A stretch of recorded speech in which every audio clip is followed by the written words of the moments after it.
I am so consistent. I mean, I just push it out all the time.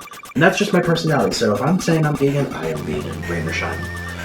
And this is something that I'm going to do for at least a year, because to me that's short term, and to me it's going to take me a year to lose all this and to slowly get healthier. À-bas-le-ciel.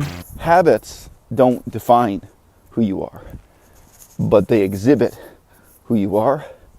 And with time, not even all that much time, you become the reflected image of your habits. That change is going to happen now. The fundamental solution for being a terrible person is not to work on the optics, is not to try to tackle the fact that people perceive you as unlovable, as a scumbag, as garbage, as a terrible person, but to work on the fact that you actually are a terrible person. When I was living in Philadelphia over the summer, I had a and I never told anybody. My entire left arm felt like something was lighting it on fire, so much pressure. What diet and exercise can do for you is offer a very limited and very shallow change in your personal appearance. And by contrast, changing who you actually are is profound and seemingly unlimited. So today is actually day 3 of me being vegan again.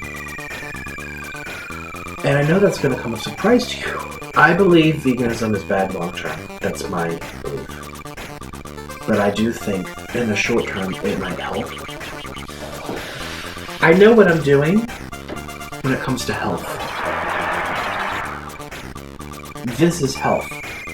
This is 6 a.m., freezing my ass off, west coast of Canada, walking to the gym. Why would I do that to myself? Why would I put myself out here on the block, my fingers and toes and nose numb in this cold, beneath this strangely bright white overcast sky, first thing in the morning, just to go and do 200 push-ups on my knuckles on a rubberized floor at a time of day when it can be guaranteed there will not even be one good-looking woman at the aforementioned gym. At a time when the only people working out there are basically endurance athlete nerds who bring their tie to the gym to change into their office apparel at about 6:45 a.m. and go off to do their respectable jobs. Well, I go back to my apartment with my gorgeous 25-year-old friend to do YouTube. Why would I do this to myself? This is the fundamental reason, old man. Some of us are up at 6 a.m. walking to the gym, and some of us are on YouTube feeling sorry for ourselves on a whole nother level. People think the difference between discipline and self-discipline is the difference between mustard and Dijon mustard. And it's not. Nothing could be further from the truth. What you've got to learn in this life is to laugh at and sneer and spit on discipline and to value self-discipline. And this is exactly Nikocado Avocado's problem in life. I see you breaking down weeping in one video after another, old man. I see that you've slid down that slippery slope from being a hardcore vegan going to Chiang Mai, Thailand, just to bask in the reflected glow of Durian Rider and Freely, chase those YouTube views, to sitting around eating Canadian McDonald's, all you can eat mukbang, and then breaking down weeping, wondering why it is that you're fat and can't lose weight.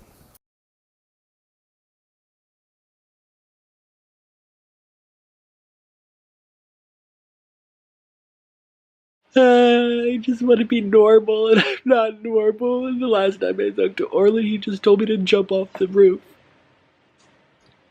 I'm disgusting. I'm so ugly. Look at me. I fucking have this double chin. I've worked so hard trying to lose my weight to get rid of my double chin. Given the fact that you clicked on this video, this is a situation most likely you already know. Nikocado Avocado is an ex-vegan, and he's been coming on YouTube, he's been coming on the internet uploading videos, weeping, crying for help, saying in effect, somebody fix me, I'm broken. But why? Number one, he feels unlovable. Number two, he actually is unlovable. Number 3, he is aware of points 1 and point 2, but he is not sure of what to do about it. He knows about the problem, he does not yet know the solution. The problem is not that people perceive him as unlovable, whereas in fact he's a really great guy. Make no mistake, people perceive him as unlovable because he's a piece of subhuman garbage, and to make matters worse, he's at that dangerous level of enlightenment and ignorance where he knows enough that he can accurately perceive himself as subhuman garbage also, but feels powerless. He knows not what to do about this fact.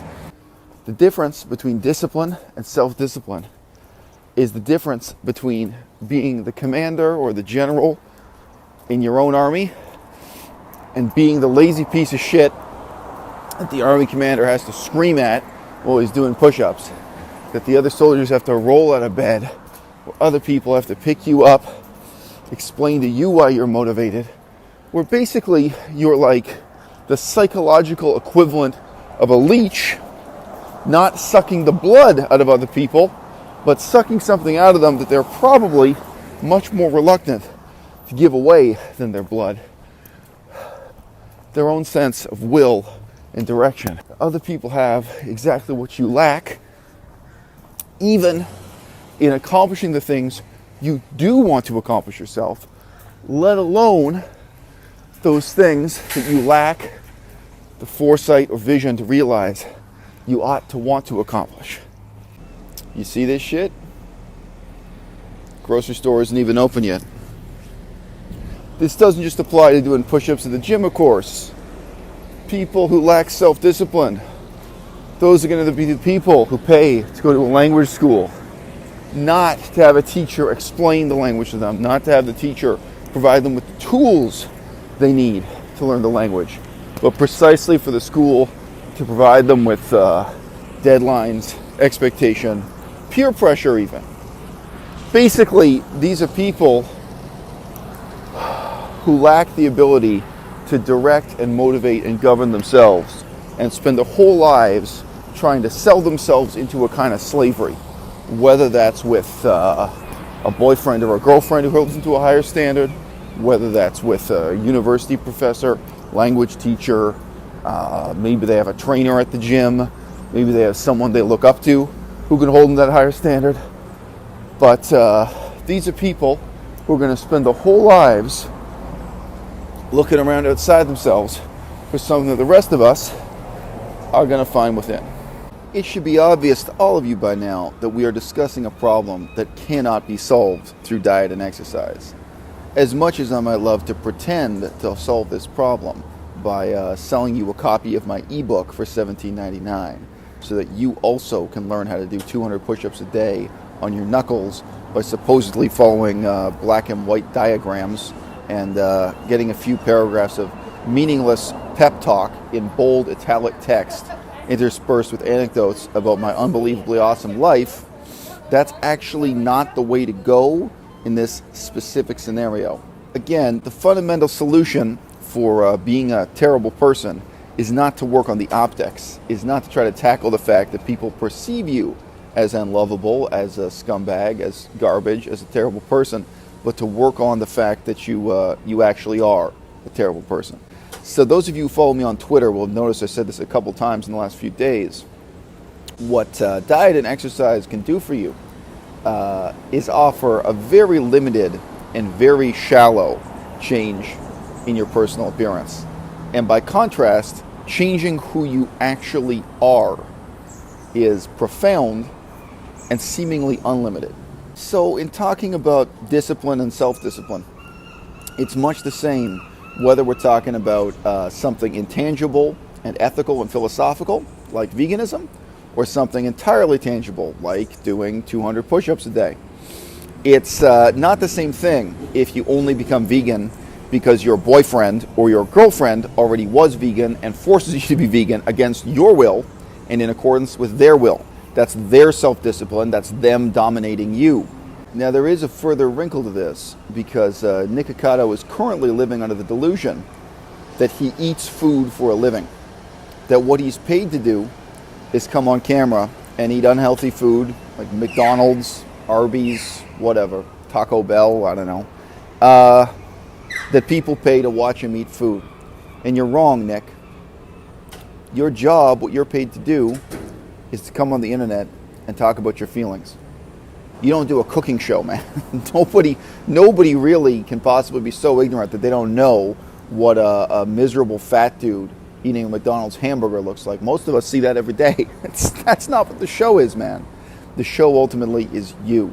In life also, I'm not going to oversell you on this concept. I'm not going to say that veganism is all things to all people or is the solution to all your problems. But the question of whether or not you should be vegan, become vegan again, ultimately doesn't have to do with the food, doesn't have to do with the animals, doesn't have to do with ecology, it doesn't even have to do with your health. It has to do with you. It has to do with what kind of human being do you want to be. You showing a sense of responsibility, who you are, the person you want to become. That you don't just want to be a mindless consumer. You want to, at the bare minimum, be a mindful consumer. That's not a lot to ask, Nick. That's not a character test. That would be demanding too much. It doesn't really matter whether you think of this optimistically or pessimistically, but on the level of practical philosophy, the good news is you can change who you are. You can be, in your own eyes, a good person rather than a contemptible piece of garbage. But the way to do that is by changing who you are, by fundamentally becoming a good person, not raising your self-esteem, not making yourself appear to be a good person in the eyes of others, but making a change that starts with what for some people is a crushing and demoralizing realization of just who it is they are right now, just what it is that needs to be changed, just all of the assumptions and excuses in your life that have to be discarded. And you know, some people are broken by that. Some people never come back. Nick, you're the kind of guy where if you weren't vegan, I'd have no reason to even know you exist. I would just have no reason to care. And there are people I've known for years who went from vegan to ex-vegan. You know, one that really struck me recently was American Unicorn. If you guys search for American Unicorn on this channel, you're going to find a real funny, amusing interview between me and her. She's certainly at the opposite extreme from a guy like Nikocado. She's obsessed with weightlifting and pushing her body to its natural limits, highly disciplined sort of character. And now also a creative artist. She also has a background in baking. A lot of common ground there. Guess what? The minute she went back to eating meat, it's like, why am I talking to you again? And it isn't even the minute it happened. It's the minute I found out it happened. And you know, habits don't define who you are, but they exhibit who you are. And with time, not even all that much time, you become the reflected image of your habits. And that happens relatively quickly with the habit of going to the gym, with diet and exercise. But it happens instantaneously with the habits of the mind. So yeah, Nick, you can change. You can be a different person. You can be a better person. You can be a good person. Question we all got asked now is, will you? À-bas-le-ciel.